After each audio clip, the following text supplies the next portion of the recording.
పరిపాలన అద్భుతంగా ఉంది. ఏ విధంగా అంటారు పథకాల విషయంలో కానీ? పథకాలు అన్నీ వస్తున్నాయి, అన్ని వర్కులు జరుగుతున్నాయి.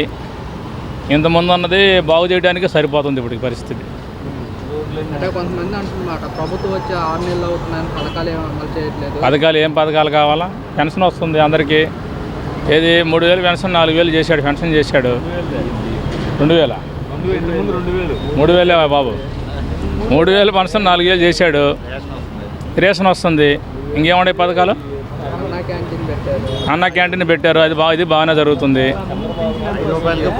భోజనాలు హోటల్ పడిపోయినాయి, మామూలు హోటల్స్ పడిపోయినాయి అన్న క్యాంటీన్ పెట్టిన తర్వాత. ఇంకేం ప్రజలకు అంతేగా, ఇంకేం కావాలి?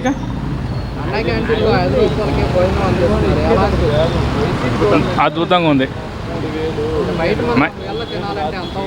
బయట తినట్లేదు ఇప్పుడు. అన్న క్యాంటీన్లు వచ్చేవాళ్ళు బయట హోటల్స్ పడిపోయి వాళ్ళు గిలగిల కొట్టుకుంటున్నారు. వాళ్ళు వ్యతిరేకం అయిపోయి ఉన్నారు ఇప్పుడు పార్టీకు.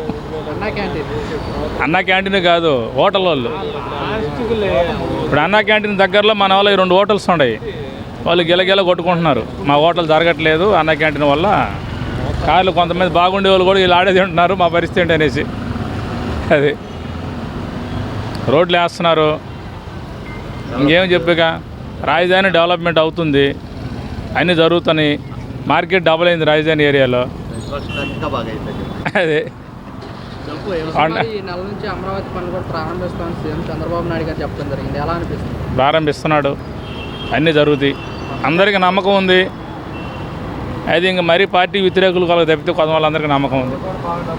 రాజధాని కనుక ఏర్పడితే ఎలాంటి పెట్టుబడులు కానివ్వండి, ఎలాంటి అవకాశాలు వస్తాయి అంటారు మరి ఏపీ? రాజధాని ఏర్పడితే అసలు ఇది మామూలుగా ఉండదు సిటీ.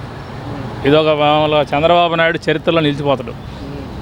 ఏది ఇంకొక 20 సంవత్సరాల టైం చూసుకున్నాం అనుకో, ఈ సిటీ ఎవరు కట్టిందంటే అప్పుడు చంద్రబాబు నాయుడు అని మామూలుగా పుస్తకాల్లో వస్తుంది. చంద్రబాబు నాయుడు గారు అసెంబ్లీలో కానివ్వండి బయట కూడా అమరావతిని సాధించడం నా లక్ష్యం, నా ప్రజలకి ఇది అంకితం చేస్తాను కూడా పదే చెప్తున్నారు. చెప్తున్నాడంటే ఒక దుర్మార్గమైన పాలన వచ్చింది కాబట్టి అసలు అమరావతి గురించి పదే చెప్పేవాడు కాదు. ఇంత నాశనం చేశాడు కదా, దానివల్ల ఇంక పదే నేను వస్తున్నాయి, ముందు దాన్ని బాగు చేస్తాను, కరెక్ట్గా చేస్తానని చెప్పాడు. అది 2047 అని చెప్పేసి కూడా చంద్రబాబు నాయుడు గారు చెప్తున్నారు. ఇంకొక రౌండ్ ఉంటేనే ఎంతో డెవలప్మెంట్ అవుద్ది. రేపటి పరిస్థితి చెప్పలేం కదా. పవన్ కళ్యాణ్ గారి గురించి పవన్ కళ్యాణ్ బాగానే చేస్తున్నాడు, తిరుగుతున్నాడు. ఇంకా 4 సంవత్సరాలు ఉంది కదా టైం, తర్వాత ఎట్లా ఉండదు పరిస్థితి ఎవరి కోసం. అంటే రాష్ట్రంలో స్వయంగా పవన్ కళ్యాణ్ గారు అంటున్నారు, రాష్ట్రంలో లా అండ్ ఆర్డర్ తప్పుతుంది, హోంశాఖ కూడా నేనే తీసుకుంటాను, దాన్ని కూడా తీసుకునే ఏదో వరకు మామూలుగా అనేసాడు క్యాజువల్గా, ఆడేముండదు. ఆడ అన్నీ ఆయనకి ఇస్తే ఆయన ఏం చేస్తాడు? ఆయన గిలగిల కొట్టుకుంటాడు.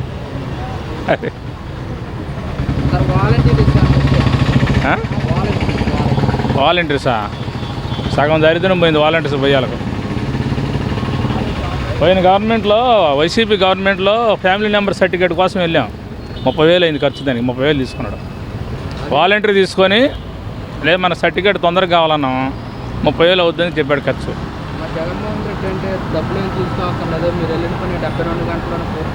ఆయన చెప్తే ఆయన వచ్చాడు చేసి పెడతారండి మాకు. ఇప్పుడు చంద్రబాబు నాయుడు ఏమైనా ఇప్పుడు ఏదైనా పని చేసి పెడతారండి మాకు? డైరెక్ట్గా ఏం చేయలేడుగా, వచ్చి ఇక్కడ అధికారులు చేయాల్సిందే.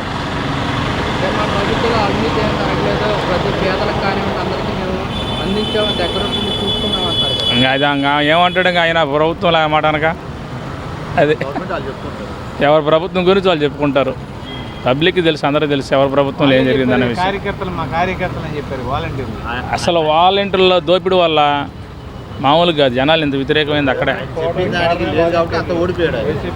మరి వాలంటీర్స్ మరి మమ్మల్ని వేతనం కింద 10,000 జీతం ఇచ్చి కొనసాగిస్తా అన్నారు, తీరా వచ్చేసరికి మమ్మల్ని కొనసాగించట్లేదని వాలంటీర్స్ అంటారు. చెప్పాడు, తర్వాత చూశాడు పరిస్థితి ఏంటో, నేను మొత్తం ఎంక్వైరీ చేశాడు.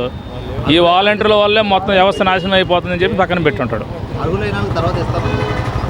ఇప్పుడు వీళ్ళు ఉన్నారు ప్రజెంట్, ఇప్పుడు రేషన్ ఉంది, వ్యాన్లు పెట్టాడు. ఇంతకుముందు శుభ్రంగా ఏంటంటే రేషన్ షాప్ గారికి వెళ్ళి తీసుకొచ్చిన వాళ్ళు, ఈ వ్యాన్లు పెట్టాలకి ఏంటంటే రోడ్డు మీదకి వచ్చి రోడ్డు మీద నిలబడలేక కొంతమంది ప్రతి ఒక్కరు గంట సేపు రోడ్డు మీద నిలబడాలి సెంటర్లో. తెలీదు అసలు. దీనివల్ల అసలు చాలా ఇబ్బంది పడుతున్నారు వ్యాన్ల వల్ల. డబ్బులు ఖర్చా. ఈ వ్యాన్ కూడా ఏం చేస్తున్నాడు, వాడు 10 రూపాయల లెక్కన వాడే కొనుక్కుంటున్నాడు. అది పరిస్థితి. ఇవ్వకుండా వెళ్ళిపోవడమే. 10 రూపాయలు లెక్క ఇస్తున్నాడుగా. ఇవ్వకుండా వెళ్తున్నారు చాలా, నేను చూశాను. సార్ వాలంటీర్స్ కంటే సచివాలయ సిబ్బంది 95% మెరుగ్గా పనిచేస్తున్నారు అని చెప్పేసి సీఎం చంద్రబాబు నాయుడు గారు కానివ్వండి కార్యకర్తలు అంటారు. ప్రజెంట్ సచివాలయం వాళ్ళు బాగా పనిచేస్తున్నారు. ఇదివరకు వాలంటీర్లు ఉన్నదానికన్నా ఎక్కువగా పనిచేస్తున్నారు.